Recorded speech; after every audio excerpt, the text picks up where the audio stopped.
Okay, I'm back, I guess. It's been a little while, but I'm here. I guess that's kind of what happens when you get exhausted. So I'm back only probably for today. I don't know how much more painting I'm gonna do for like the rest of the week. So I'm gonna get a little bit done today and then I might take a long break, who knows. But yeah, got a couple of new projects I'm working on. Finally finished the other two that I really needed to get done. And here we go.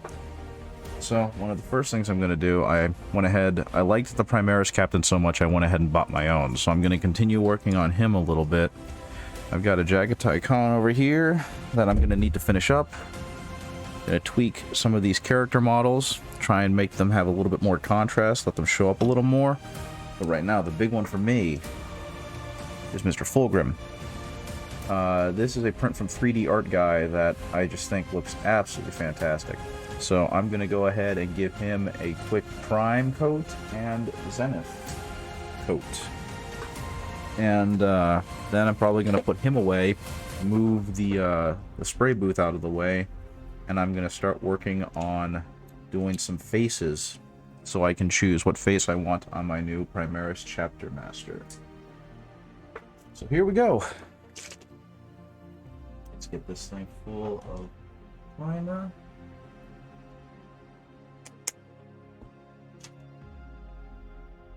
Let's go ahead and get this on the show on the road, I guess. Now, I will say I am immensely impressed with the level of detail that this model has, because I actually had to print him down at something like 40% size, because he was originally built to be like a, I don't even know, a ridiculously large model. And I want to use him as a game piece, so I bumped him way back down, hopefully to what would be considered about Primarch sized. I measured him next to Rogel Dorn, the STL I have of him, and it looked about right.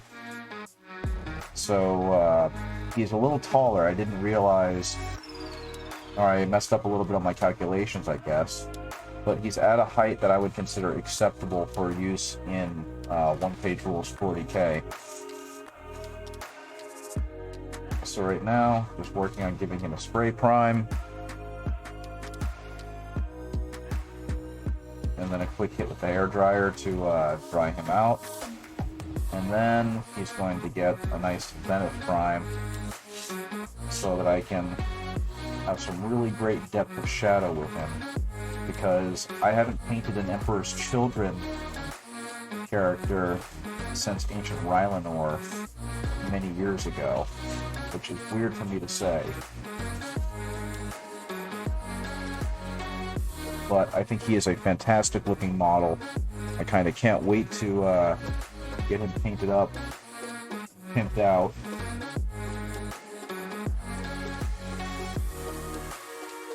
And hope that I can do his sculpt justice, if you know what I mean.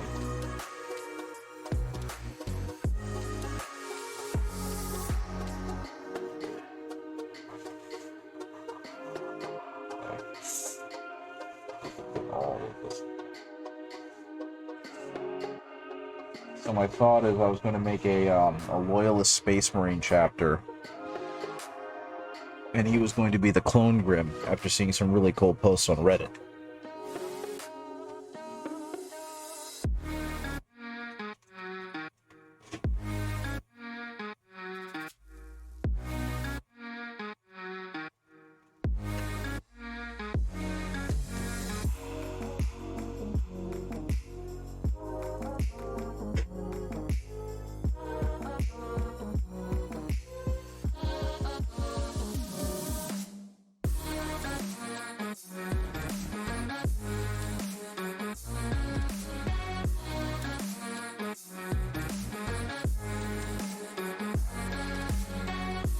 Okay, back again.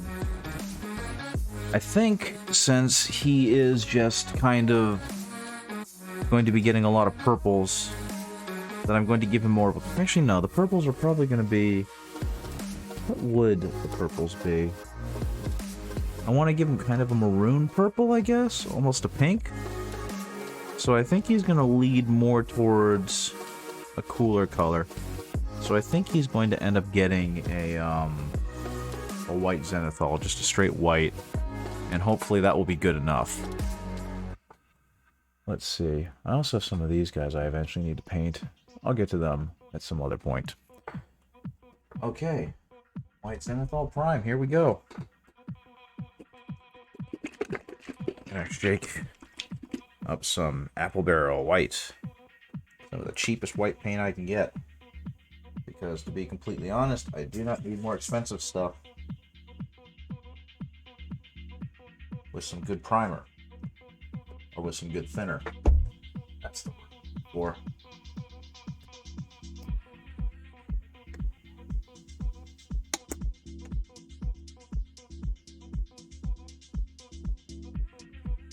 Mix that up, make it nice and thin.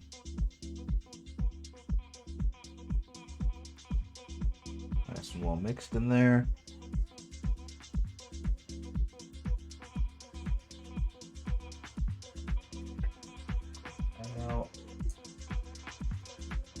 Now, let's see if I can remember how to do this. Okay.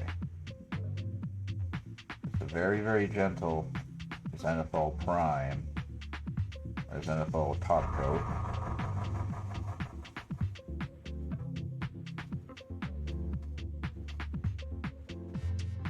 Okay.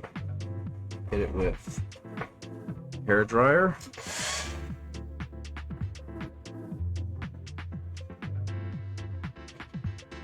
Details are already starting to emerge. Fantastic.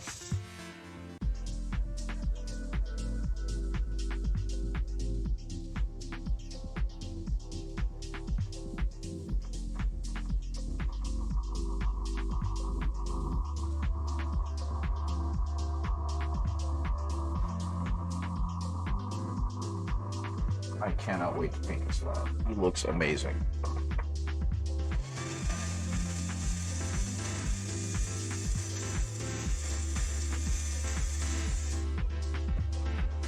Okay, so let's go ahead and bring him into focus a little for anyone who is interested in seeing what he looks like.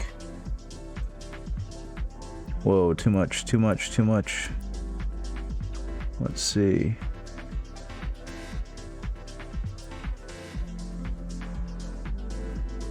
I think this is going to be a really fun model to paint. He's got so much detail going across him. 3D art guy does some amazing, amazing prints, and his looks fantastic. Zoom that back out. There we go. And actually, I think what I'm going to do now is I'm going to take him off, give him a chance to breathe, because I've got a couple of other models that I could actually also prime, even if it is with a white, just to get some paint on them, because as resin models, I kind of don't want them sitting out for too long in their resin form. So I'm just going to take some poster putty, attach it to this one base I have, and then I'm going to go ahead and hit them with a white prime, just to let them get some,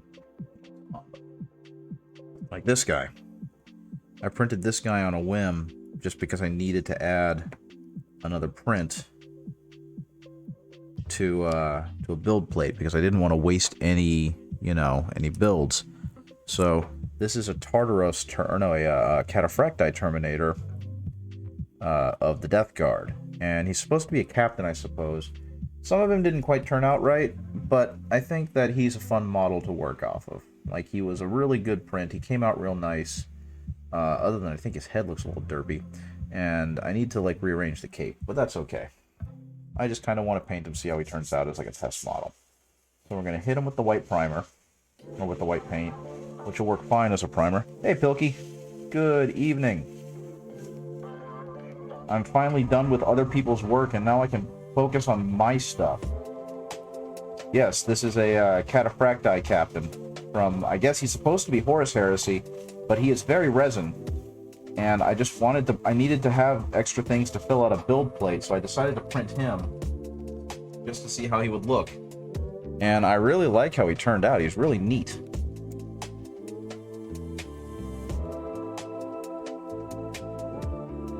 And I don't really have any plans to paint him right now.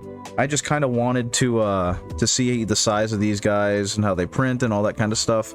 So right now I'm just kind of covering him with some white spray paint so that, you know, he doesn't continue hardening in the sun or with UV light. Oh yeah, I can go ahead. I can zenithal prime that for my wife. I can hit this guy again. Excuse me. I've got a bunch of models that either need a zenithal prime or I just need to cover in paint because resin. This guy is going to get covered. This is a true scale Terminator. Because I found a really cool custom Terminator builder. I really like how this one looks. These are all part of my attempts to print out that dreadnought for Red. Because parts kept failing, and I don't like wasting build plates. So I've just got a bunch of other models that I've just kind of, you know, done so that the build plate could fill out. And so I'm gonna go ahead and hit these guys. This one's actually one of my favorites. Another creator has basically made the Age of Darkness Mark 6 Marines because there's only like 5 poses of them. And between them and someone else who has made a bunch of the weapons, I don't have to buy another box. It cost me like $15 to get all the STLs, and since I never plan on playing in an official Games Workshop tournament with these guys, they can look as goofy as I want them to. And scale-wise, they're pretty dead on. I mean, like, you can't tell me that isn't really darn close, right? So obviously there are some little differences, but hey, if I don't have to spend another, you know, $80 to get 20 of those Marines or whatever, and then another $40 to get an upgrade sprue, I'm pretty okay with it.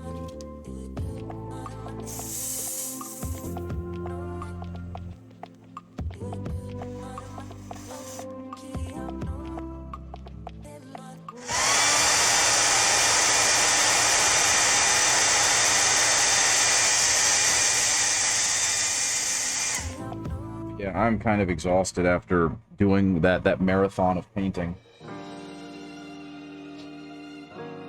I do have something else kind of cool though. I found this on Reddit. There was a guy who took like a Mark III salamander and took a bunch of Khorne bloodletters and then posed them in a shadow box to look like the Doom logo, or like the Doom poster. So I'm gonna make that for a friend for his birthday. Except I'm gonna use the Mark VI Marine because they just look cooler. Let me see if I can find the picture really quick so you can get an idea of what this is gonna look like. I think it's a great design. No, I don't want it. No, I don't want to exit. I accidentally double-clicked. I hit end. Media source. Browse. Pictures. Warhams. All media files. No, I just... Give me that. That's what I want. Will that work? Will that work? Yeah. So yeah. They basically made a shadow box out of this, and I think that's a really cool design. So I'm gonna do something like that. And since, again, I have a friend who works with electronic music and circuit boards, we can hide a little circuit board in the back with a speaker that'll play like the Doom soundtrack or whatever whenever you press a button, and I'm gonna put some lighting in it that'll also turn on. So hopefully that's gonna turn out really neat, and hopefully he ends up really liking it. That's gonna have to be a birthday present a couple months down the road though. One last thing. What else do I have to paint? We're gonna go ahead and hit this little skink star priest that I got. It's gonna be neat. It's gonna be fun. It's gonna be creative in a way that I'm normally not creative. At some point, it might encourage me to actually finish the ancient Rylanor diorama that's been sitting on a shelf for like a year and a half now. Golly, I love zenithal priming or zenithal highlighting. Look at how much better that looks. And all that took was just like a little bit of paint covering it up, like leaving all the dark spots.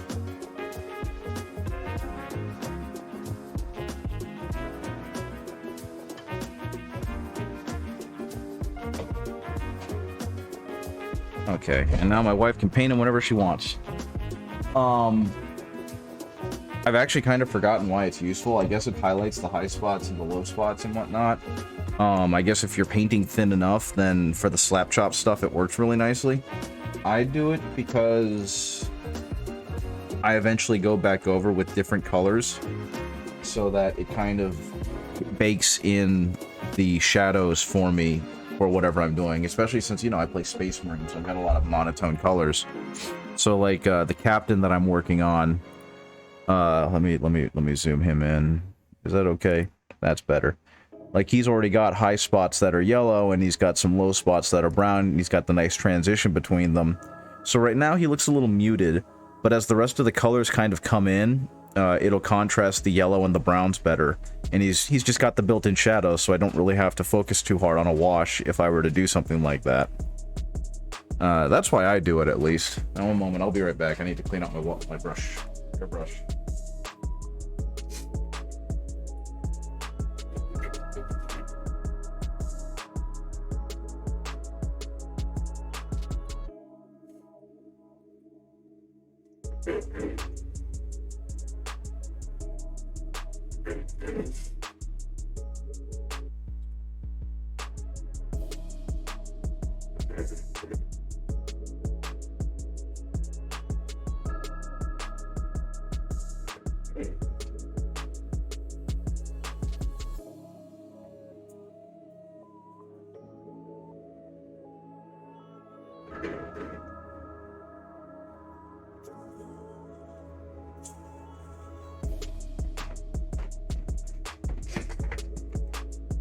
So yeah, it's a way, not necessarily the only way, not necessarily the best way. It was just something that I kind of picked up along the way and thought it was really neat, saved time and effort.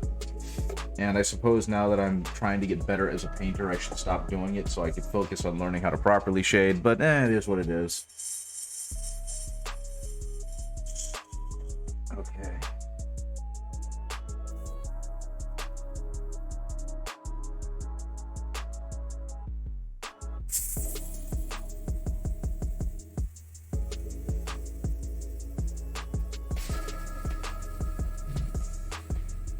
Okay, don't need the airbrush anymore. Done with that. Now I can work on painting heads. Now, I think my favorite thing about this is that I don't like the Gravis helm because reasons. So, that is true. I don't like the Gravis helm because reasons. So, what I've decided instead was that I was going to use, basically anything else. So I found a couple of heads that I really like, and I'm debating which ones I want to put on this guy. Oh my goodness, are you kidding me? I thought I scraped all that off. Well, nuts. I missed a mold line on his foot, and it's very obviously there.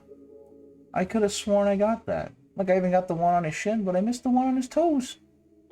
That's super frustrating. Okay, forget it.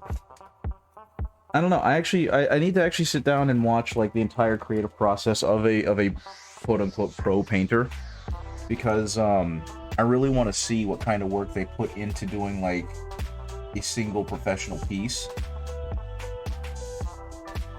because I clearly have misconceptions about it or misunderstandings. Like, I watched one of the Midwinter Minis videos where a guy had a friend come and help him paint his Titan. And he won a Golden Demon for his Imperial Knight, Imperial Titan work. And so I'm thinking, oh man, he's gonna really go down to the minutia. And yeah, that's pretty much what's gonna happen there.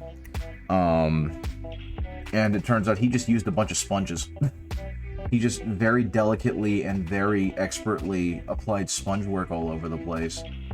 And that ended up being enough. So it's like, okay, I need to reevaluate. Hey, Snowtwig, how's it going? I kind of just started. I went ahead and zenithal primed some models so that they weren't just bare resin. I don't know if either of you guys were here for this, but I've got another Primarch that I'm working on. I've got my Rogel Dorn that I already really like, and I'm probably going to end up repainting with non-metallic metal just to flex. But I have printed a Fulgrim. And this was made by 3D Art Guy, who I've followed from afar for a really long time, and I found out he had a Patreon that allowed you to have access to all his previous models. And I hate the official Fulgrim model because I think it looks so dopey. So, I know, right? Isn't it beautiful? So, I went ahead and joined his Patreon because he's also doing a bunch of other really cool stuff that, that's gonna look really, really good.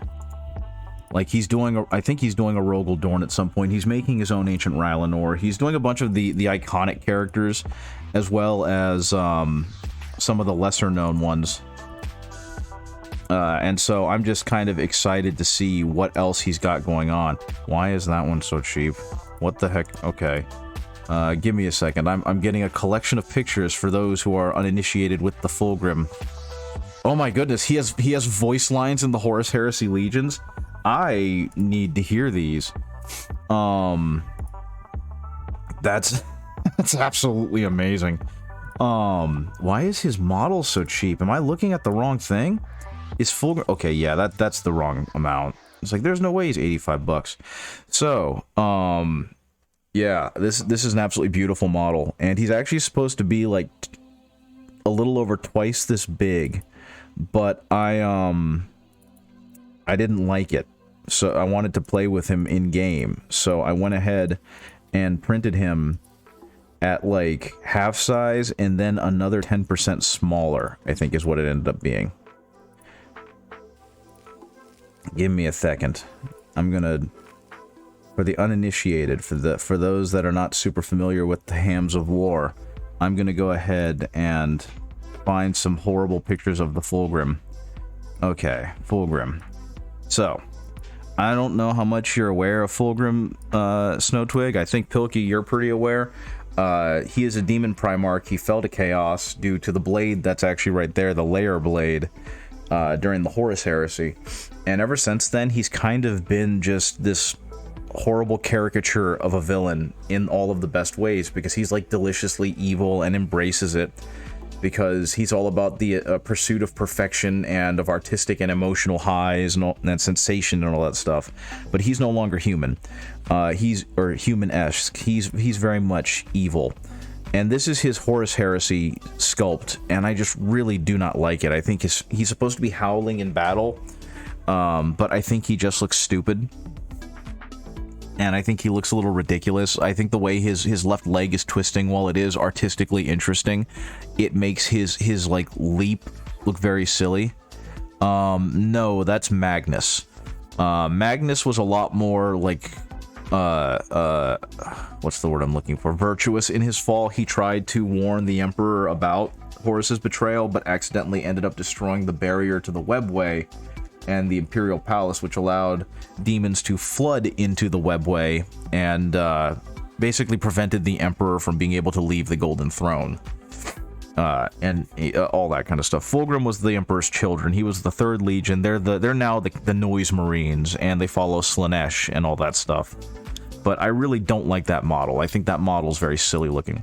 But, like, this is Fulgrim in like pre-heresy, when he was still the Phoenix, the Phoenician, whatever else you want to call him. And some of his art's not that great, because he's supposed to be, like, as handsome as Sanguinius.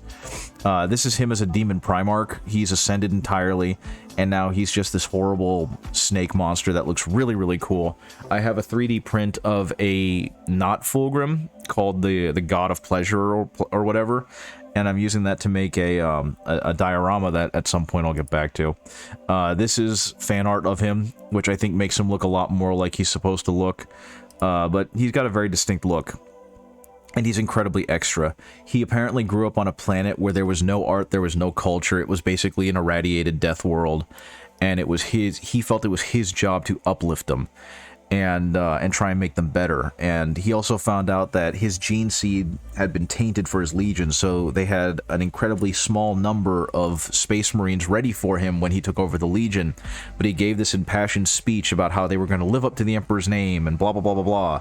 And the Emperor was so, like, impressed with his speech, he dubbed them the Emperor's Children, and they became the only Legion that was allowed to wear his Aquila. I know. I'm very excited. If Angron and Mortarion and Magnus are anything to go by, Demon Primarch Fulgrim is going to look fantastic, and he's probably going to come out in 10th edition, right?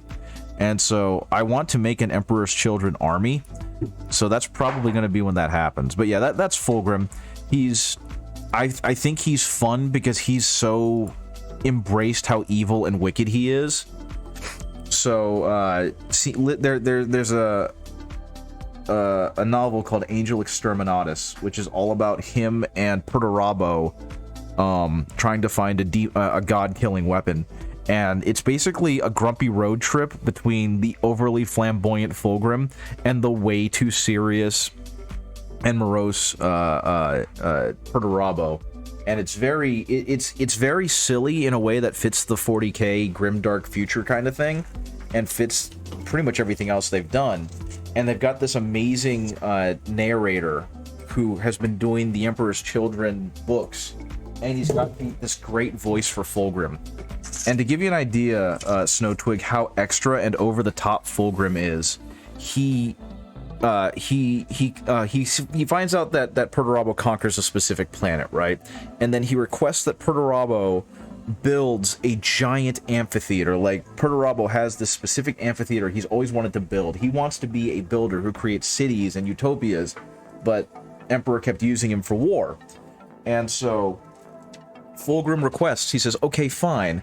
I want you to build one of your beautiful constructions. I want you to build a beautiful amphitheater, because I have something I need to tell you, and I'm only going to tell you in the most beautiful place. And so Perturabo's like, fine, I'll friggin' do it. And he builds it, and it is beautiful, and it's wonderful, and Perturabo is actually happy for once, because he got to do something cool that wasn't warfare related. And so they gather all of the Emperor's Children and all of the Iron Hands that are there, and Fulgrim, in the middle of the stage, starts telling this dramatic tale of the last days of the Eldar, and he's doing all these flourishes, and he's doing all of these everything, and then in the middle of his grand performance, he gets shot in the fucking head by a Raven Guard named Nikona Shuriken. Because there are parts of the Shattered Legions that had been following the Emperor's Children. And it's amazing, because just watching Fulgrim be an absolute dipshit and then get shot, and he survives too. He has the dramatic moment where the bullet apparently grazed his skull and didn't actually hit, or didn't actually kill him, and just all of that. And what made it even better was in the middle of this dramatic rendition and this dramatic retelling, he's interrupted by someone, I don't remember who, but he like pauses midway through, like mid-pose, and then turns to the person and says in like the ugliest voice possible, "How dare you interrupt me while I perform?" And, you know, he just does the whole thing, and it's just so silly and so over the top and so like 1980s cartoon villain that it made me kind of love the character, which was a feat, because when I read Emperor's Children, or Fulgrim, the novel Fulgrim, I fucking hated him. And I hated the Emperor's Children. I thought they were so over the top and so awful in every way that I wanted nothing to do with them. I should not be wearing my glasses for this. I'm going to fight my eyes and give myself a headache. I apologize if this is going to be really out of focus. This head is incredibly tiny. There we go. I also never finished what I was talking about with it. I'm going to be using a bear helmet, or a bear-headed oh wow, I actually did that really nicely. Model for my Space Marine captain. I don't want to put a helmet on him. I want him to have a head. And I have all of these extra oh my gosh, I forgot what they were called. I have all of these extra Votan heads, and some of them are just fantastic looking.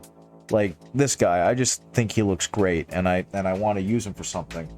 So I found him in here, and I'm painting him also just to get some practice painting faces, because I really enjoy it. I think, let me see, can you guys see him okay, or am I blocking the light? What's going on with the light? I think he looks pretty good.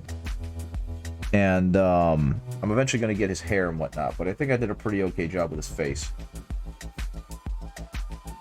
So I'm just moving along. That's kind of what I'm doing for today, is painting some faces, trying to figure out proper skin tones and flesh tones and whatnot, and figuring out which head I want to put on them. I think my favorite thing though is that like the head is just big enough to fit okay in there without looking too small, because I found out that this is a 30k Space Marine, right? That's a 30k Space Marine's head, and if you look at them, they're not too badly different, so it could work. Yeah, the Votan kit has the best heads. My favorite thing, and I don't know if this carried over into British pop culture, but this guy, depending on who you talk to, he either looks like, you know, Hulk Hogan, or he looks like Dog the Bounty Hunter. And so I want to use him for something. And I just think they're fantastic kits. I think they're fantastic models. I want to eventually buy another kit and actually paint some Votan, because they are absolutely stellar looking models. And while I did get to use one to make some Amogus, I don't want that to be the end of my Votan journey. I will also say I am very tickled by the fact that Among Us just announced that they're doing a new mode called like Tag, I guess. I actually don't remember what it's called. But it's essentially, you know, a bunch of crewmates trying to not get killed by a single infected crewmate. And that just tickles me to no end, because that's really close to what I ended up doing when I made the Among Us Votan. I have no idea if this is coming through clear. Since I took off my glasses, I can't really see anything anymore. He's probably a little blurry, and I apologize if that's the case. Unfortunately, doing the math, a new camera is not really in my wheelhouse. I can't afford to spend $1,000 on a new camera, which is how much it would cost to get the newest model of the Pentax that I currently have, since I don't want to also have to buy a bunch of new lenses. So at some point I'll have the money, and at some point I'll get a new Pentax, but that's not going to be for a little bit.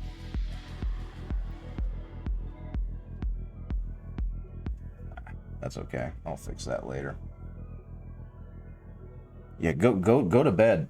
It's pretty late for you over there, so please rest. Enjoy your sleeps.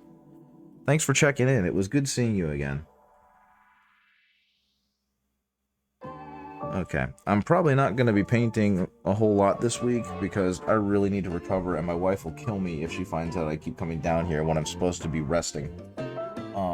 I was given kind of a pass today because this is my stuff and not some job that I need to do. But I definitely need to take a break from the painting. It's gotten me overworked and exhausted. So there's probably not going to be too much more of it this week, beyond in the mornings when I'm waiting to go to work. What can I do to this guy to really bring out its cheeks? So painting faces is one of those weird things where, like, you can put a ton of detail into it, but you really don't have to. I don't know how much painting of faces you've had to do, Snowtwig, with your collection, but for gameplay, unless you really want your piece to look, or your guy to look like an art piece, this is way over the top and ridiculous. You shouldn't have to do this, and you probably shouldn't unless you're really most of the time, at least from my experience, if you base coat them in a flesh tone of some kind and then hit them with like Seraphim Sepia, a red wash, then it's going to be enough. And they're going to look amazing, because Games Workshop did a really good job making the faces nice and craggy, so that there's a lot of deep spots for the wash to seep into.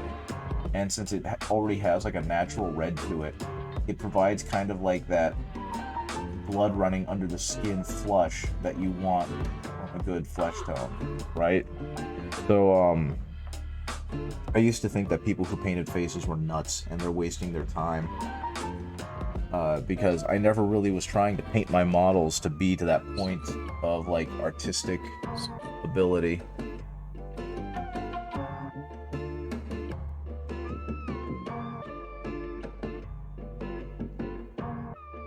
now that I'm kind of trying to reach that level of artistic ability, I'm practicing. I'm trying to get as much practice as I can. You know what I mean?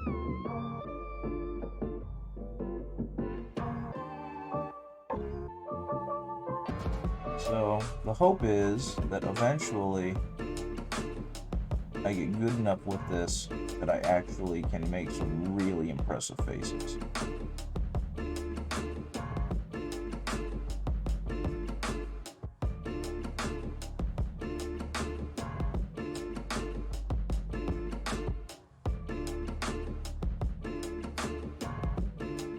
And my understanding is very not good, if you know what I mean. There's a lot of little things you gotta do right about like where the light hits the head best and what parts need to be brightest on the model. And it's all stuff that's kind of lost on me because even when I was doing photography, my understanding and command of like good lighting was never really there. I've always struggled with this tremendously. My only hope is that he manages to look okay. So I think given the size of these models, that's not too difficult, you know what I mean? As long as I get some highlights on him and get some good contrast between the darkest parts of his head and the lighter parts of his head, he's going to look fine. Which is kind of what's happening right now. I'm at the point where I'm just putting these little bitty details on there to really bring out his cheekbones, his ears, a little bit on his forehead. But doing any more than that, I risk creating too bright a contrast, which is clearly not going to be good. But yeah, I think he looks pretty darn good. And I'm going to go another step brighter with some Cadian flesh tone as a highlight. Kind of like what I did with the first guy. And I might not end up using any of these because the Votan heads, like I talked about before, they're a smidge too small. And so they may not look quite as good as I would hope put on something as big as a Primaris Gravis capping, you know what I mean? So this may end up just being a bunch of practice until I get to the third guy.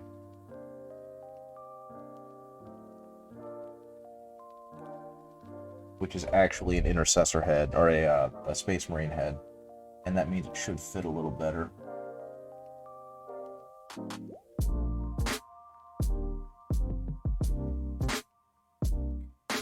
bit on the nose.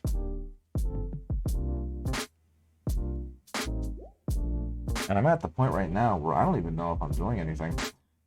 Kind of the problem with painting heads is that you can never really tell unless you've got a really good magnifier, and unfortunately with my stupid eyes, I don't.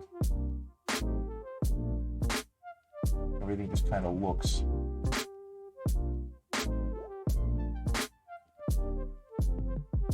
But I suppose if I'm struggling that much, I don't think any of my friends are going to put him under a microscope and try and figure out how good or bad a job I did, you know what I mean? So he's probably going to look fine.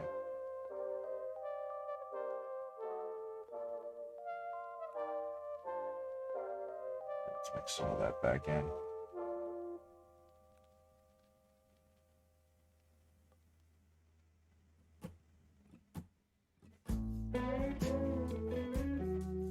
Cover that a little bit because I feel like that's a little too bright. And yeah, there we go. A head. Looks like a head to me. Okay. So this is the face I probably am going to use.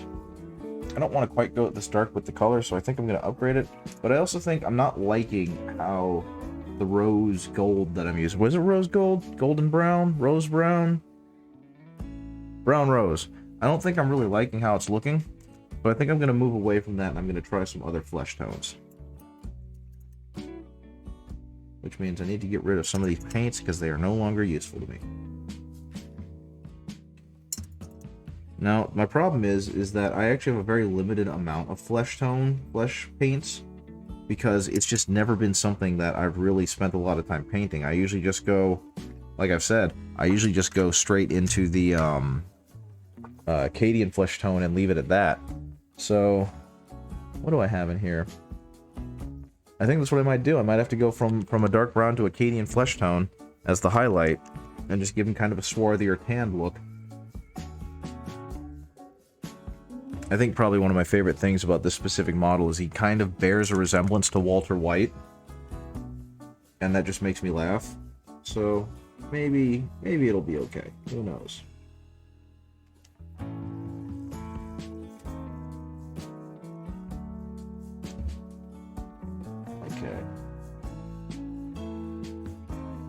We're going to add a little bit of the Acadian flesh tone into the very dark, actually, leather brown or charred brown that I use. And we're going to start building up some highlights on it, just like I did with the last guy.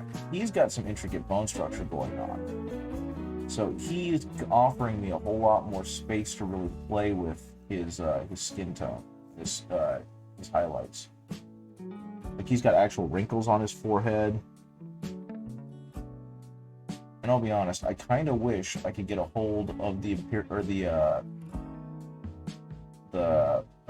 Praetor with Power Sword that came with the Age of Darkness box, because that guy has an amazing head sculpt. I don't know if you've ever seen it, but it's pretty fantastic. Okay, what's going on here? Do I need to...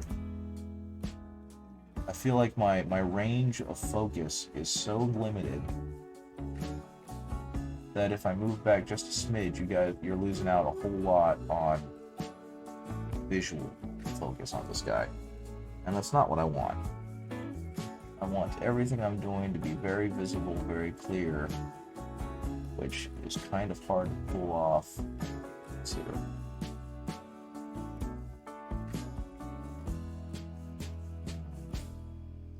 Okay. I guess the other thing too is I've been messing with the music levels, because during playback I've noticed that the music in the background is extremely quiet, and that's not quite what I want. I want it to be audible. I just don't want it to be overwhelming. So hopefully I've managed to succeed there today, because I've changed them around again. One moment, I have to sneeze.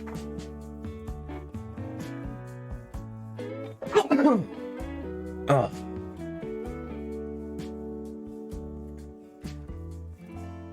Oh yeah, I forgot, I also painted his service studs in, so I'm going to have to paint those back out, which is fine, because those are easy to do. But yeah, I'm just going to go ahead and work my way up to a slightly lighter brown.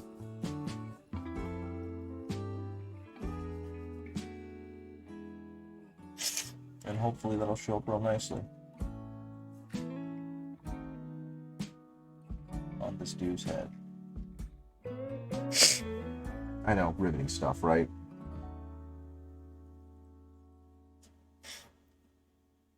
Okay, we're gonna go ahead. The eyebrow, the other eyebrow.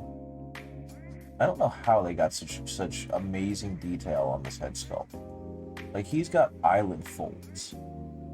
What kind of printers do they have that they can print plastic sprues with eyelid folds? You know what I mean? Again, I don't think my camera is very good for showing it off, but he has actual eyelid folds, and that just blows my mind.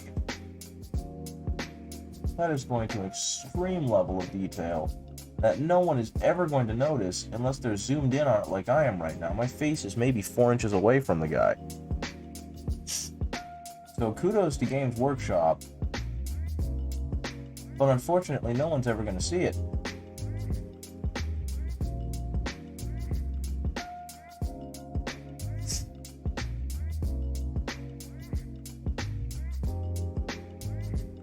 Oops, accidentally got a little bit of his mustache there. He's a mustache.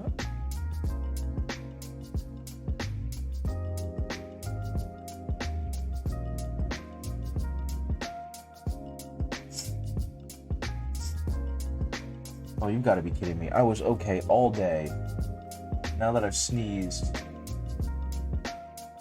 I'm going through the wonderful situation of the runny nose. I'll be right back. I need to blow my nose. I'm gonna mute the camera or mute the mic for that.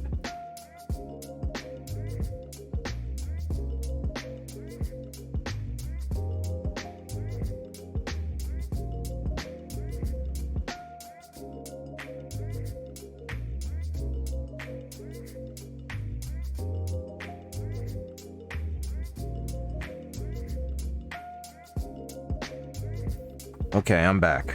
Probably not for long because I can feel my nose already betraying me again. That's okay.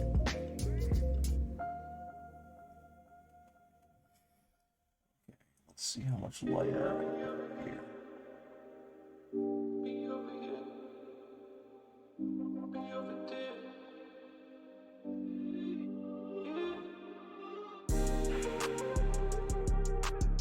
Nose. A little bit lighter.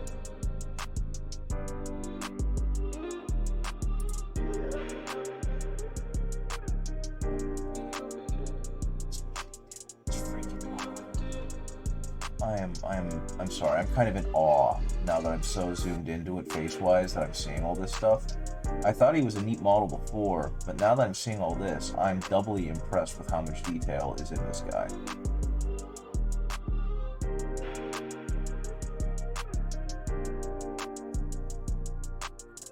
Let's see what I can do here. We're going to start from the top where his head would probably be its brightest. And I suppose work my way down.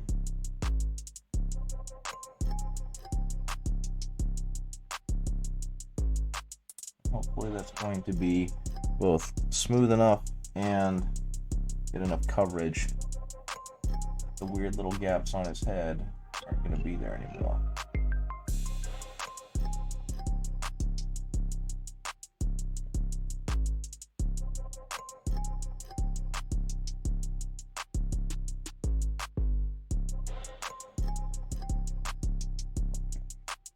Go ahead and hit that forehead of his.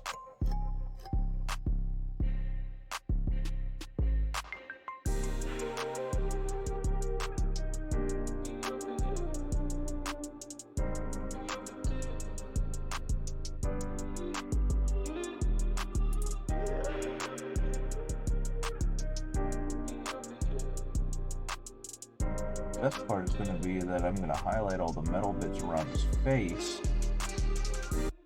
so that it really stands out. Hopefully that's going to show off real nicely.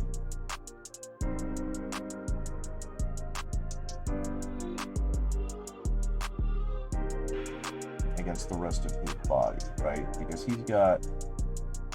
I'm honestly surprised. This guy has some really nice aged details. He's got some tightly drawn skin. He's got some wrinkles that I didn't expect. He's got a lot going on physically on such a tiny face that would get covered up or just lost if I were to do a much quicker, much dirtier print for him, or paint job, you know what I mean? So I'm really impressed with how much went into designing this model. I'm not used to seeing this level of detail. And honestly, this just encourages me, like really encouraged me to want to buy a 4K printer even more. Or an 8K printer at this point. I would love to get an 8K printer that could really take these designs and these details on such a tiny model, really make them sing.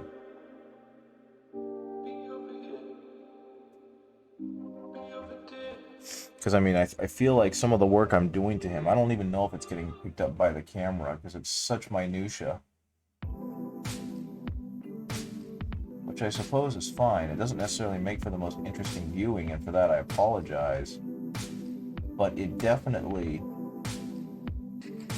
leads to a much greater detail, or a much greater amount of appreciation from me, because good lord, there's so much to him.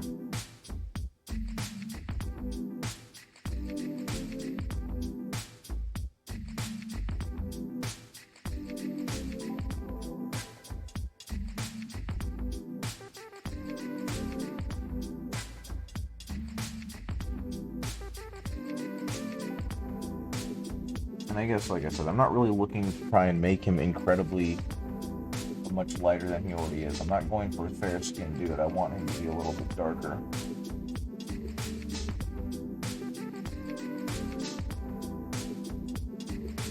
Almost like he's a bit leathered from war, you know what I mean? My hope is that it pulls through with some of the paint job.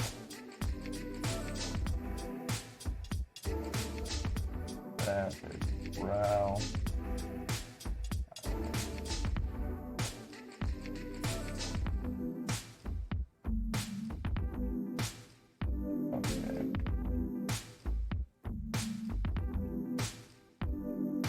There we go. I think that's gonna look pretty good. I guess my next question is, can I actually hit that eye? The eye is so tiny on him that I'm not sure if I can actually hit it. I suppose we're gonna find out. And this just leads me to have even more just overwhelming respect for the heavy metal painters, because the guys at Games Workshop, someone managed to get that eye. And it's like, I can't even fathom that. The eye is just so tiny. It's so minuscule. It's so baby. How do you hit that? I suppose what's going to happen is I'm going to try and ruin this paint job I've done around it. You will just have to see.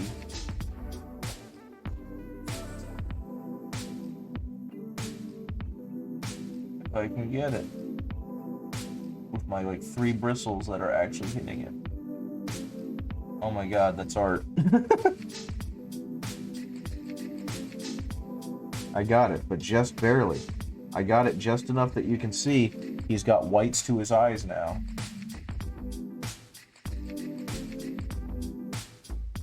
Okay.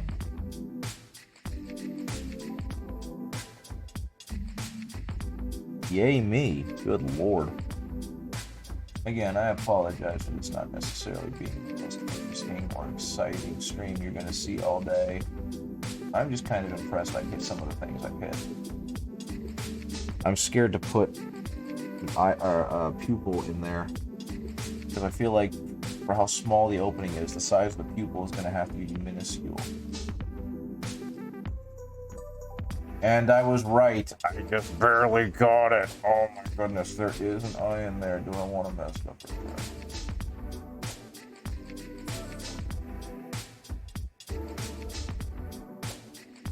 Okay, it's barely visible, but it's also there.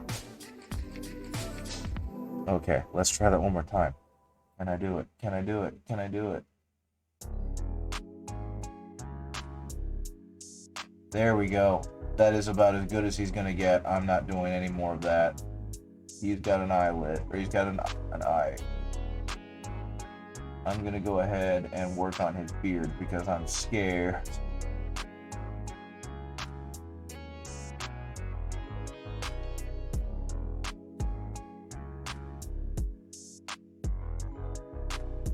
Trust me, guys, if you ever work on eyes like this, you'll understand why that was so panic-inducing.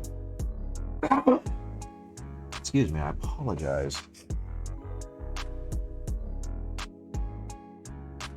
There it is. There's the idea.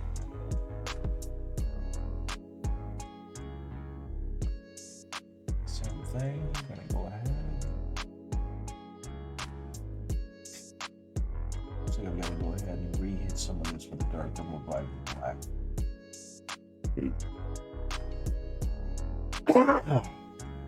I hate the fact that every time I seem to get on here, I'm sick.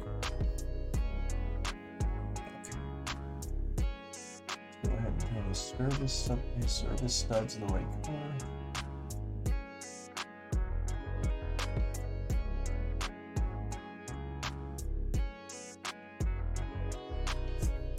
Years with the company. So I love the shine he's getting on his iPad. But let's go ahead and change that just a bit. Oh, that's not a cable, that's a scar. Man, I feel like a doofus. The thing that I just highlighted black that's going across his right eye is a scar, and here I am thinking, oh, that's a neat cable, I wonder what it goes to. But it's a heckin' scar. So I'm gonna have to change the coloring on that in a minute. Which is fine, but man, I feel like a doofus.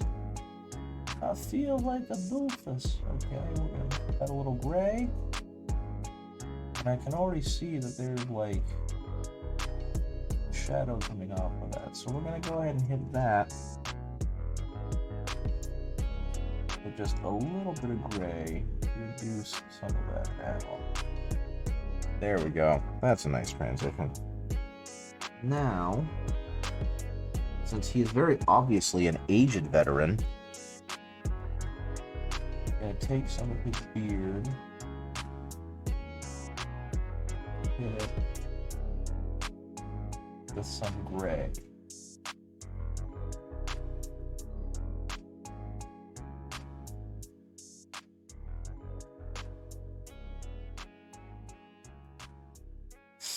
And then we're going to go even lighter into a lighter gray.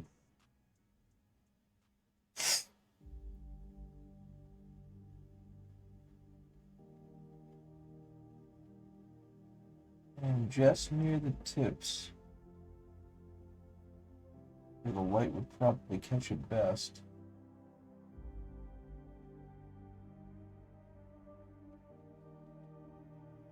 We're going to go ahead and pepper his goatee a little bit. Wow. Not to toot my own horn, but that actually looks pretty darn good.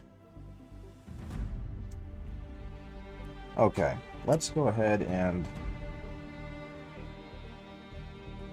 repaint that scar, because it's going all the way down, so we're going to go ahead and make it fleshy, and then we're actually going to make it lighter, like it's fresh skin. It's actually going all the way down his cheek to that little crevice. So we're going to add a little bit of powdered flesh to that. Actually, no, we're going to make it a little red. We're going to give it a little bit of an angry red, and then we're going to go back up to more pale color.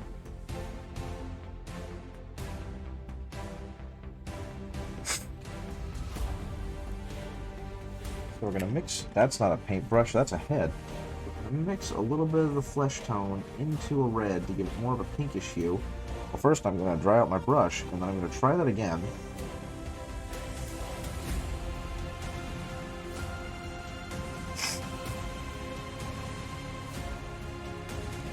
Then, now,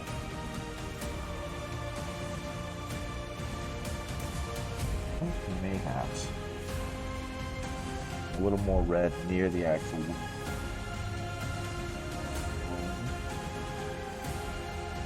Yeah,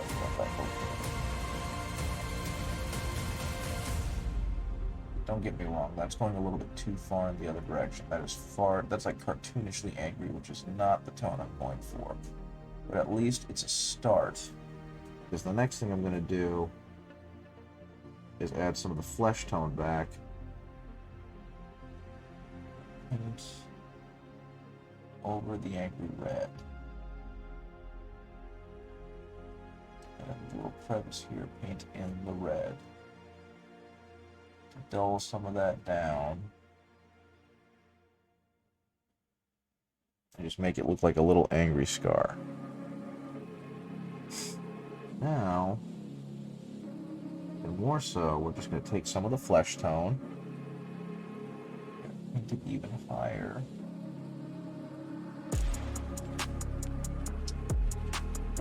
Then, we're going to go even higher, because this is kind of like the highest light scar tissue. And of course, me not knowing much about scar tissue, this is probably horribly wrong, but it definitely creates an interesting looking, you know, transition on his face. Yeah, I'm pretty happy with how that guy turned out. Okay, we're going to add a little bit more white back into the black, and I'm going to highlight his metal bits. Already did that, so now we're going to edge highlight a little bit. That's a little too bright. We're going to edge highlight a little bit around the metal bits on the head.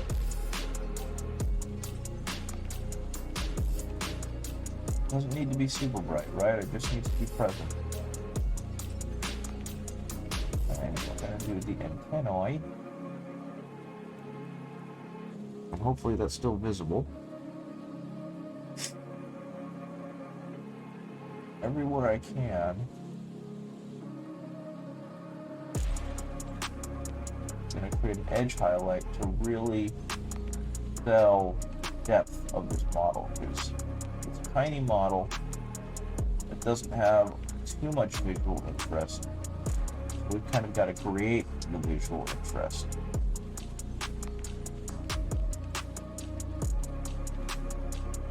And honestly, I don't know why I'm doing this bit, because it's not really going to be seen. His head's going to be in a cowling. You know what I mean? But that's okay. For my own edification, that's all that matters. This is my model. I'm going to do with that what I want. That. Tone that back down a little bit, because I realized I went a little overboard with the contrast.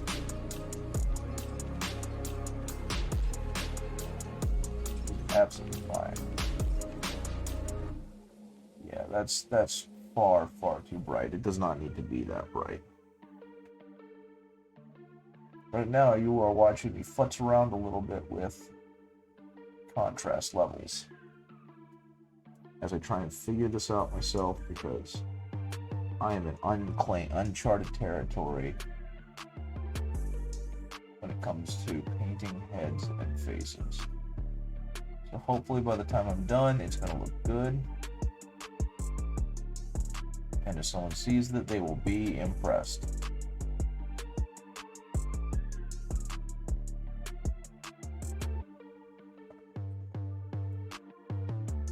Add a little bit more white. Edge highlight up here.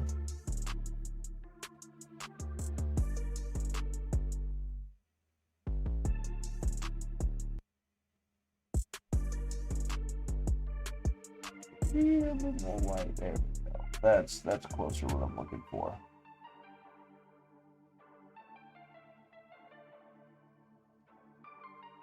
So I started trying to watch Cyberpunk Edge Runners with my wife a few days ago. And I forgot the show was animated by Studio Trigger.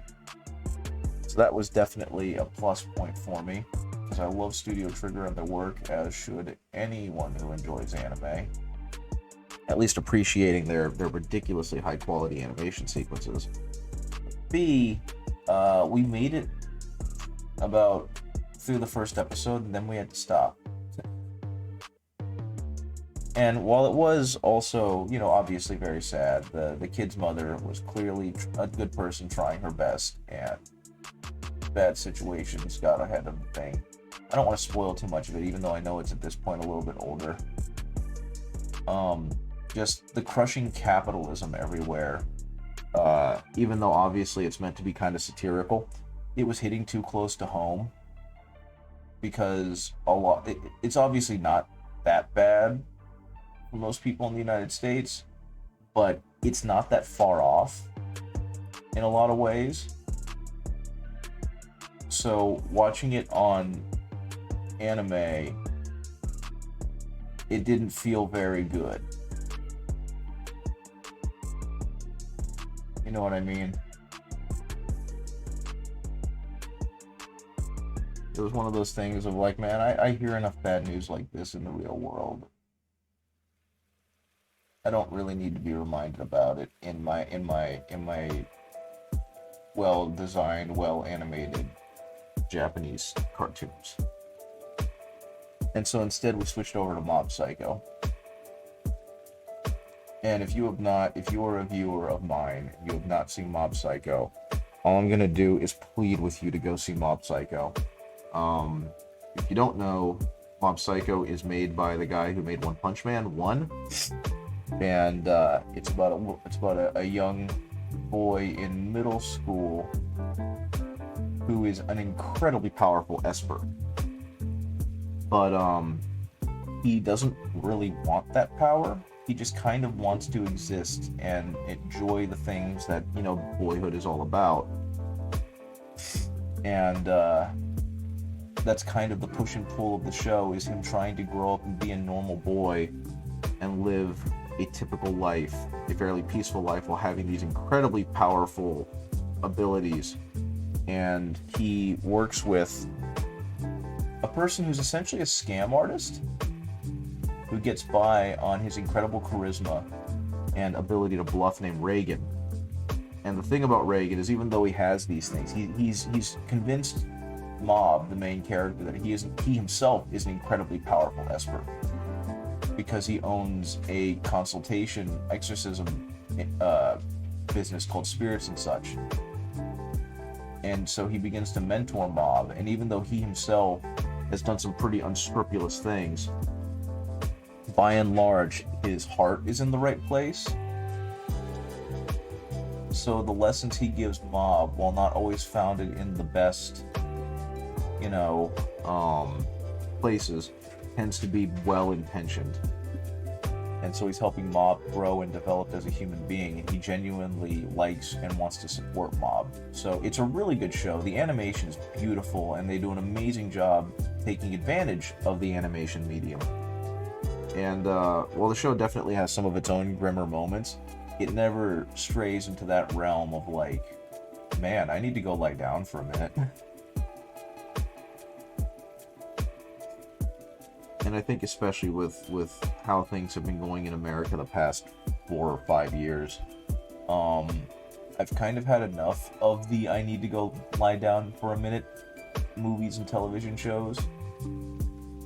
And I just need that sweet, sweet escapism to take hold and let me enjoy what I'm watching and have genuine happy endings. So I've really started watching, schmaltzy crap like Bob's Burgers, and I really like Mob. I think it's silly and fun and has an earnest message. At the beginning of the pandemic, I showed my wife Steven Universe, which I'm also a huge fan of. This might be the best face I've ever painted. Bob's Burgers is a great show. I'm still kind of in this weird place where it's like, this show is made by the guy who made Beavis and Butthead and King of the Hill. Well, it's not made by the guy who made Beavis and Butthead and King of the Hill. It's not, I'm sorry, my brain died. It's not, Mike Judge, but it's a guy named Kit Boss who worked on King of the Hill. And him and, the other show creators whose name I'm forgetting, they decided they wanted the show to be very much centered and based around the idea of love and kindness, and without it being incredibly, saccharine and overwrought. Yeah, I think I gotta have this be my captain's face. I accidentally did too good a job, and now I can't not use this guy. But I mean, if you are in a relationship, thank you. If you're in a relationship and you and your wife or partner, sorry for the assumption there, if you and your partner are just very comfortable with yourselves and with each other, then you can't not love Bob and Linda, right? They're just so comfortable with who the other person is and who they are, and they're just so willing to be themselves, warts and all, or whatever you want to call it. And they're both just so weird in all of the best ways. It's easily one of the best things about the show is just the unrelenting oddness of the characters and how much they all love and support each other because of it, And that feels like a really doofy thing to have to say. It's like, that's how it's supposed to work. But over the past 20 years, it just feels like there's so much cynicism and just malice in sitcoms because we've tried to stray so far away from the original idea of them that we've lost that. And so seeing a family that genuinely loves and supports each other, regardless of what their interests are, it hit a good spot, And so I'm very much in love with that show. Even if the last few seasons have been kind of dialed in because they were working on the movie, for me it's just like, I don't care. That's what I love about the show. I want to have the happy ending where the characters reach a better understanding and do the paint by the numbers thing. It's exactly what I'm looking for, and it's done in a way that feels genuine, so I can't be mad at it. Speaking of mad at it, I didn't give this guy eyebrows. I don't think he needs them though, right? I think he's just a darn good looking model, so I think I can just leave him without the eyebrows, and he'll be fine. My only problem is, come on. Yeah, highlighted the wrinkle. Now he's got a wrinkly forehead. I think I'm done. If I keep messing with him, I'm going to ruin him, and I'm going to be really sad. So I think I'm going to leave him there. So my choice right now is between like these three. And to be honest, I really think, as much as I love the Votan heads, they're just a smidge too small and squat. So I think I'm going to have to go with the Space Marine Sergeant. And he's going to be the guy who is going to end up helming my Space Marine Gravis Captain. Because again, this guy is big, and his original head is huge. And I don't really want to use it because I don't like the Gravis helms. So he's going to get that one.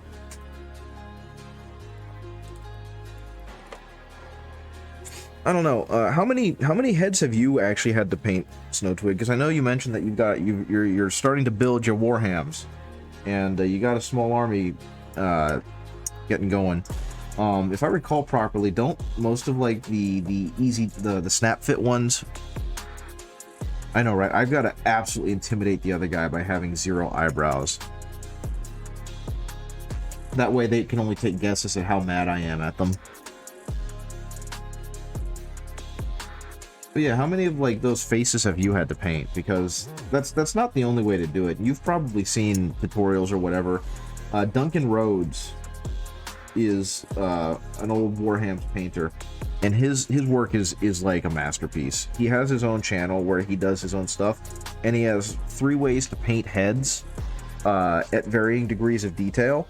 And I love the fact that he's got like a beginner's paint tutorial that teaches you how to get really good looking heads really quickly, and then he's got like an intermediate one that helps you go a little further and learn a couple more advanced techniques.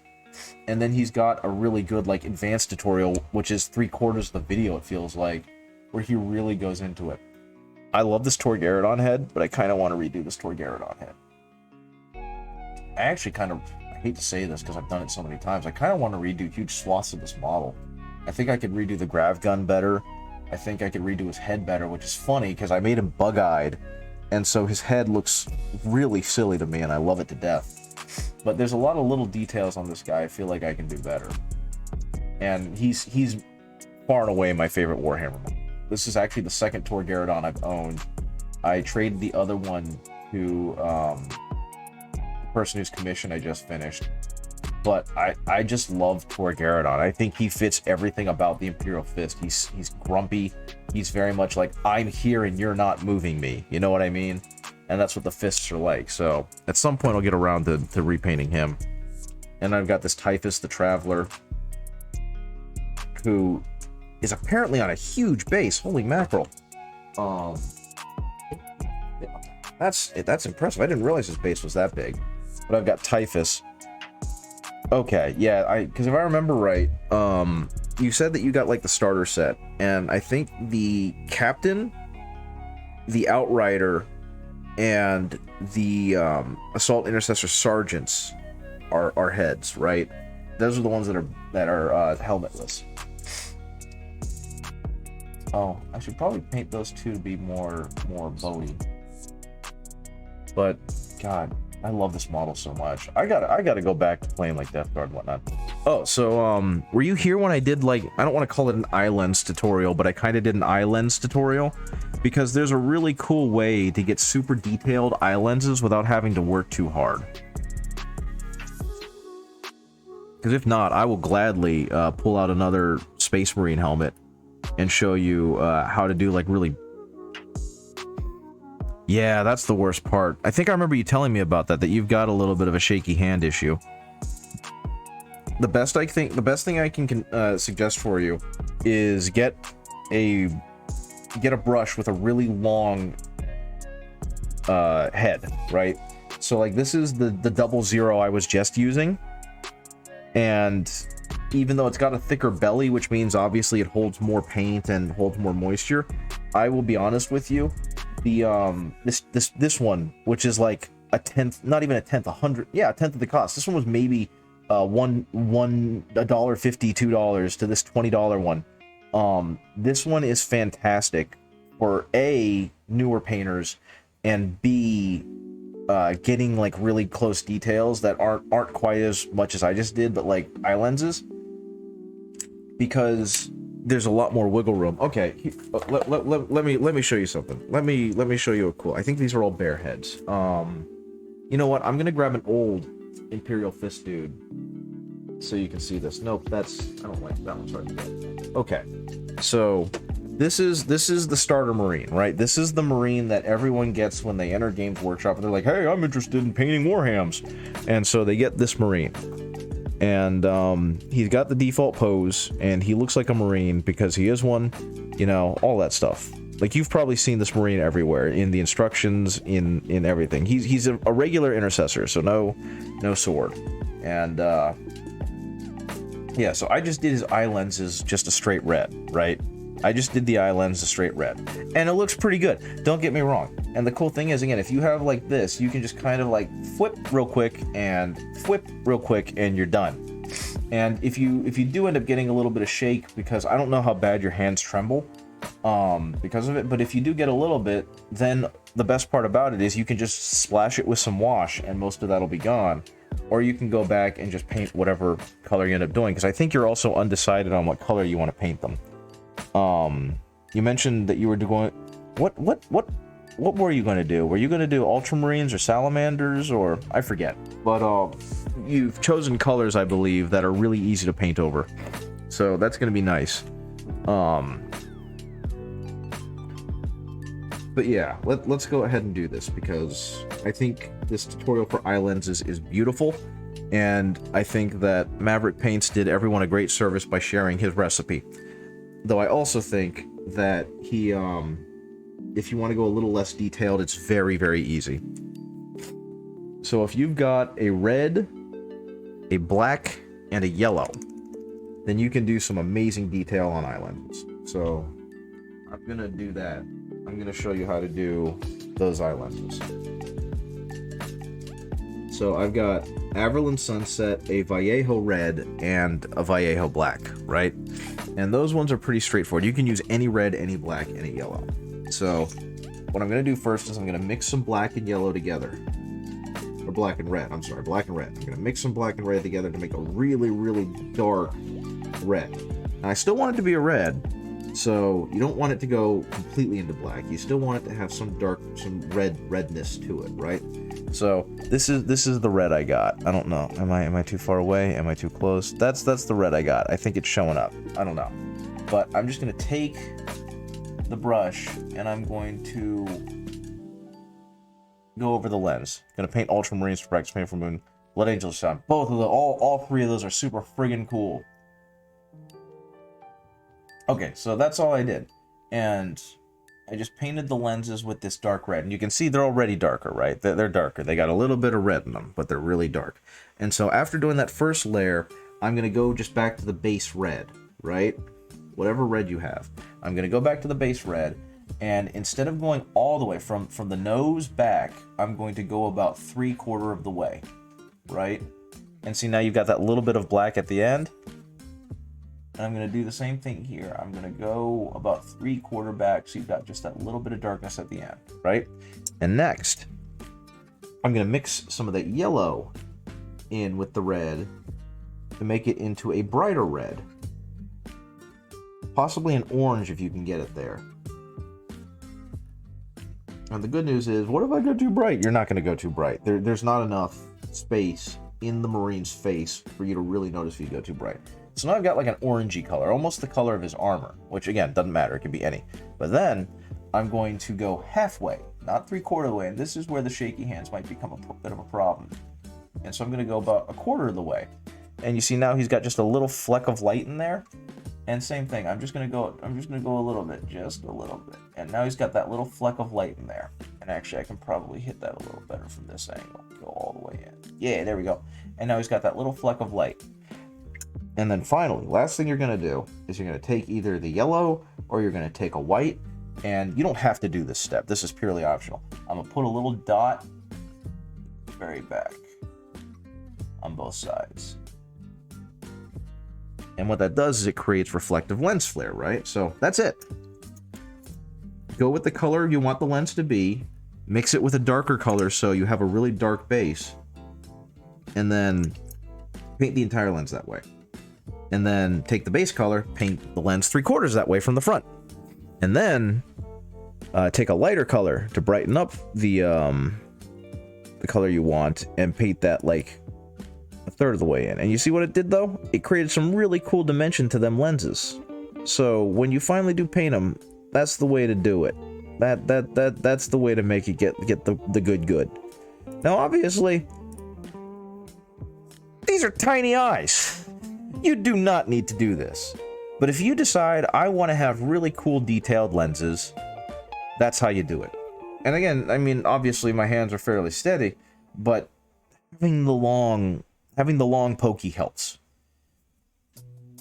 Because you can really brace against anything and just kind of use your fingers and have your fingers braced. And that allows you to just be like, whip, and you're done. And whip, and you're done.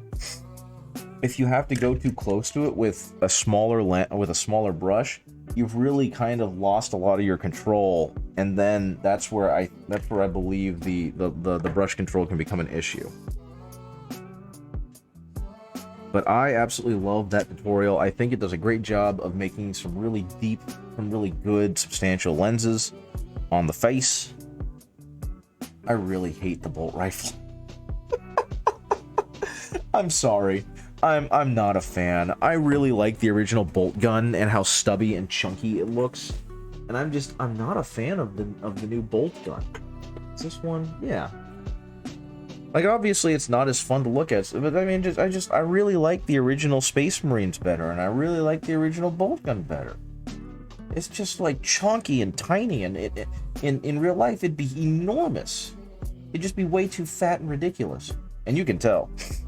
What color do I paint my bolt guns?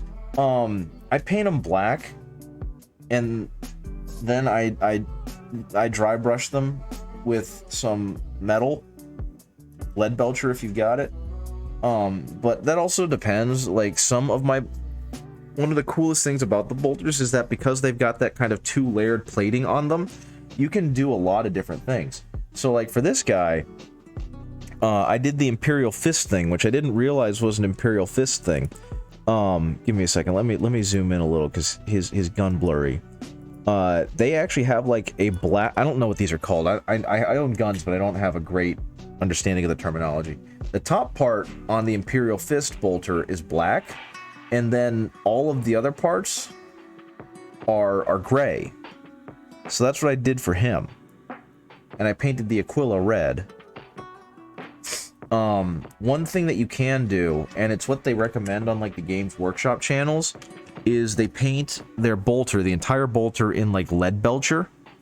And yeah, they paint the entire bolter in lead belcher, and then they cover the top part black, and then they use a Nuln oil wash on the gray bit, on the lead belcher bits. And that's also a really good look. I'm actually pretty fond of that look. I think it does a great job of like making the gun itself pop without being overly shiny.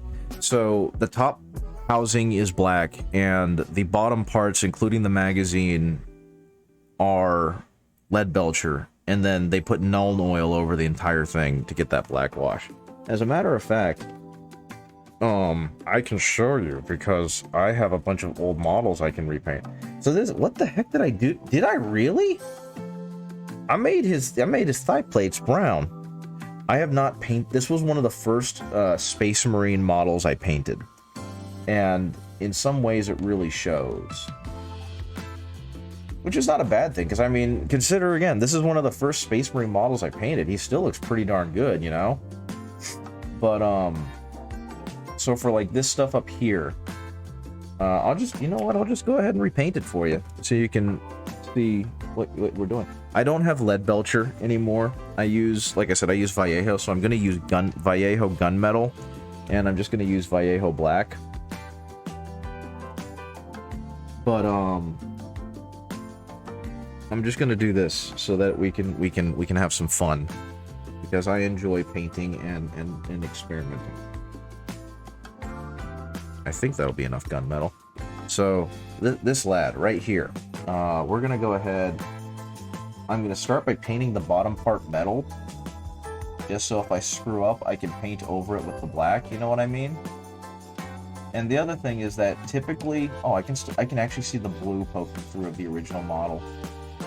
Typically, the stock, or the grip on the front, the foregrip, that can be anything. I've seen some people paint it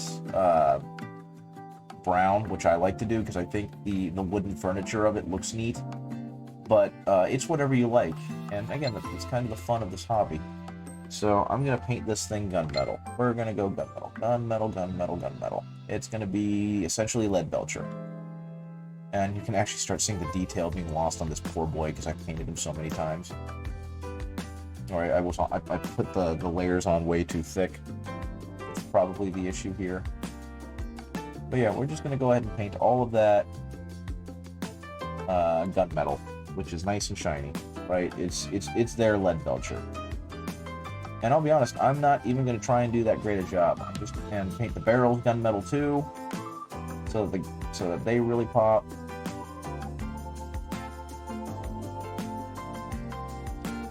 So there you go. Now the bottom part's gunmetal, and goodness, I'm so out of focus. I apologize. But you see how that kind of made everything pop a little bit, right? Now it's very clearly there's a shiny bit, and it looks like what it looks. So now I'm gonna go ahead and paint the top part black because it's all shiny since I used like Nuln Oil or something on this, or I dry brushed with some weird color. But we're gonna go ahead and hit all that with black and bring it back down to what would be considered like a default color. So that way I'm not working fresh, right? Working funky fresh. And again, I'll even be a little quick, fast, and loose with it because I'm not worrying too much about quality right now. Just trying to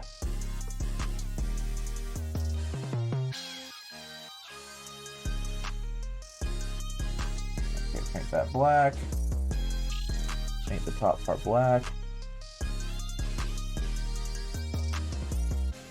Paint all this black. And again, this is what a good cheap thin brush can do. Because again, this was part of a pack. This was not some special order fancy brush that I bought. This is just a cheapo part of a bundle brush. Okay, and see, there you go. Now it's black, right? And I don't know. I'm obviously working under a lot more light, but does that look like it's too shiny for you? Because that's the other thing people do. They'll go gunmetal or lead belcher on the bottom, and then they'll go black on the top. And I think it ends up looking pretty okay. Like, this was the original for a long time. Okay, no, that's pretty good. And they'll do the entire gun or the entire Aquila or wing symbol. They'll do that entirely in red, and that's fine for what it is. Actually, you know what? I'm gonna do that too. And I'm also gonna check to see. I just got pinged a couple times. It's probably almost time for me to go eat food. Lovely.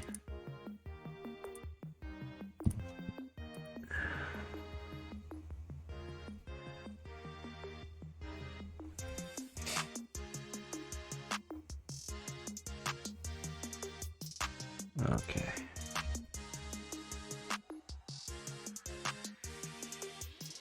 Okie dokie. So, there we go. I'm gonna go ahead and, again, I'm not using Games Workshop colors, but you'll get similar results from it. So I'm gonna go, this is a much brighter red than what I was using, and that's fine.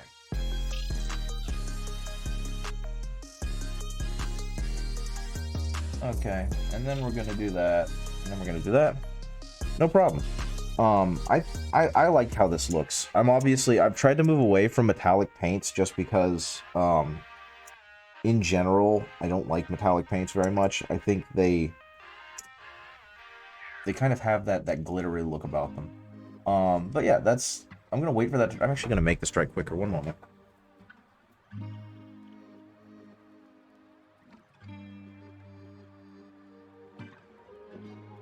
Okay, I hit it with a hairdryer. So that's what it'll look like when you're done, right? And do you have any washes by any chance? Do you have like Nuln Oil or Agrax Earthshade or anything like that?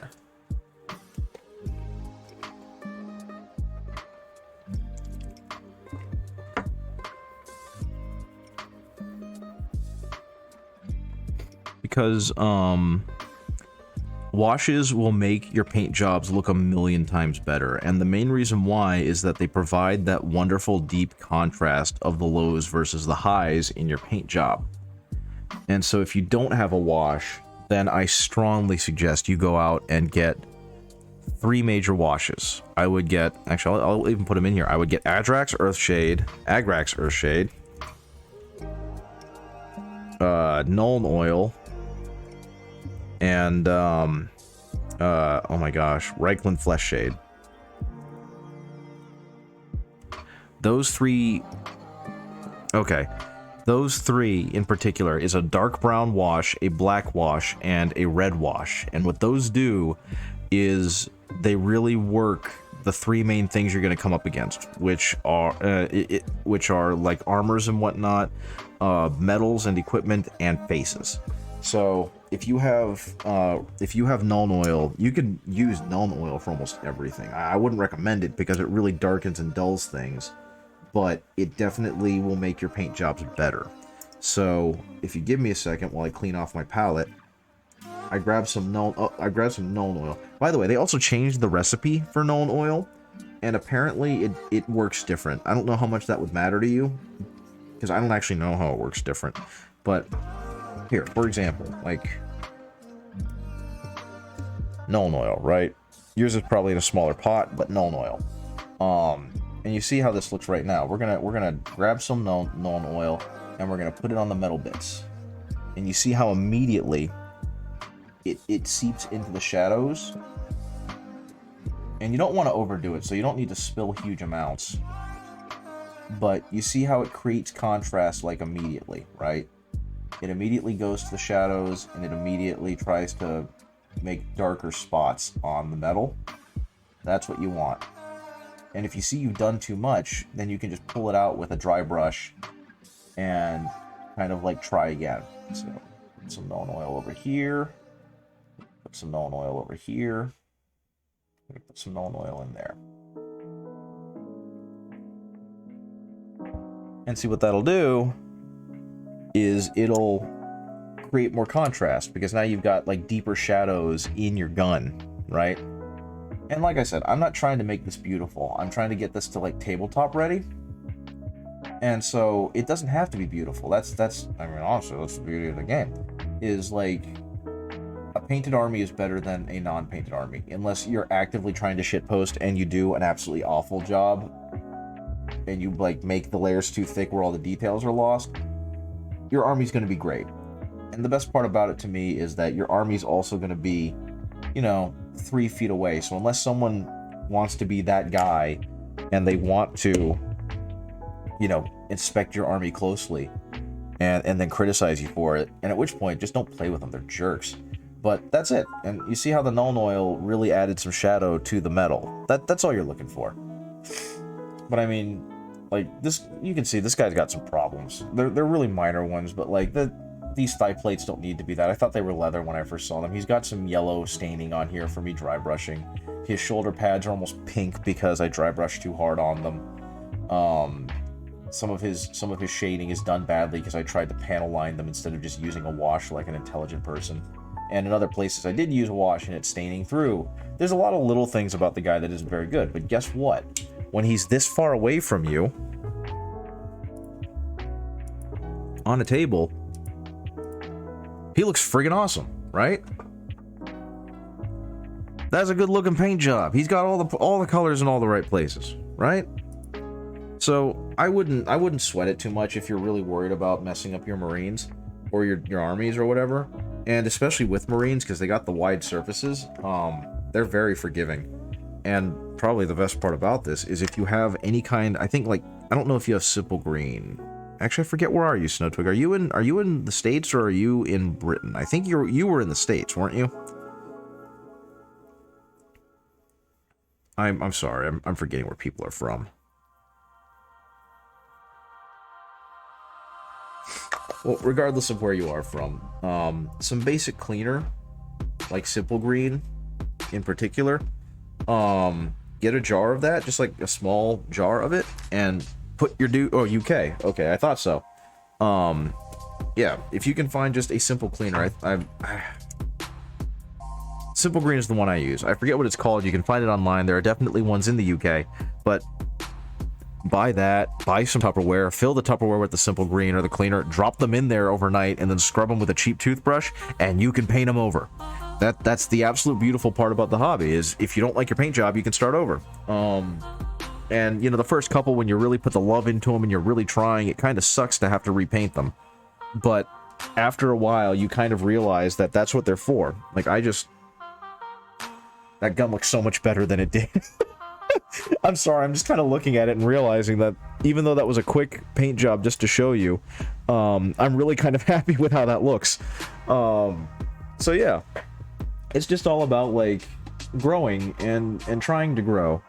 Also, speaking of Reichland Flesh Shade, this guy, his face is Reichland Flesh Shade. I don't even think I did his eyes because I was too scared to do eyes. Or did I? No, I didn't even do his eyes.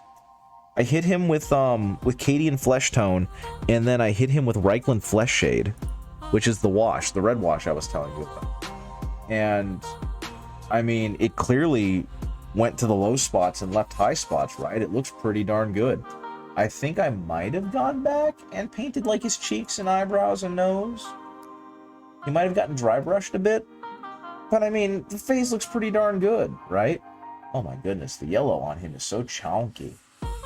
This is back before I had an airbrush. And you can see on him, his gun is just painted black. I might have dry brushed it with a warm white, but again, oh yeah, this is definitely a Snapchat model. But again, it's like you can try and try and get better, and that's the best part about the hobby. And I mean, you can even see what did I do with this guy? I painted the skull like a skull. I painted his chest plates or his stomach plates silver. He got silver trim instead of red trim.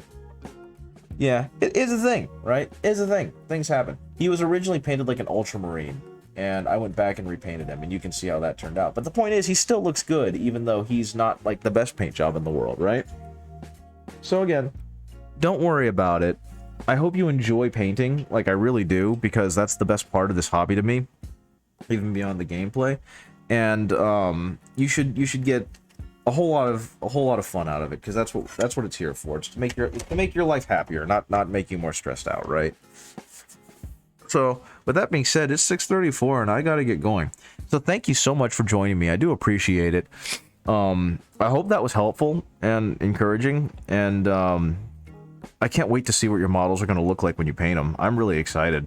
So once you start getting those churned out, you should share them, and then we can talk about how awesome they are.